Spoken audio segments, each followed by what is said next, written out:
crazy story from an agent who had a situation where there was a detached shed in the backyard, and the buyer was under the understanding that the detached shed was part of the sale, and the seller apparently thought that they had the right to take the shed. Where the real problem comes in is that the buyer went to the final walkthrough, the shed was still there. They went to the closing, the shed was still there. The next day, the seller shows up with a crane and removes the shed from the backyard. Now, I don't know about you, but that would not fly if I was the buyer.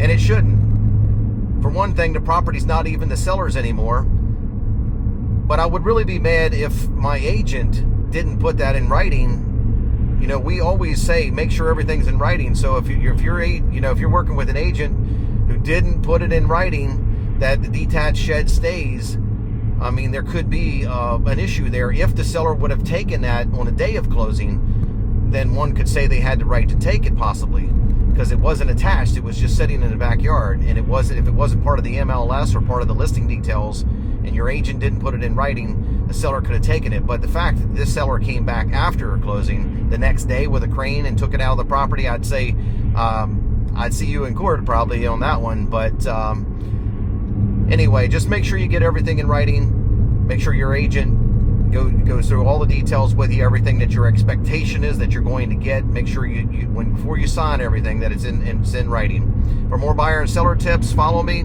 I'd love to hear some experiences or comments that you guys have of any thing that's happened to you while buying a property or selling a property. And stay tuned for some more Real Talk soon.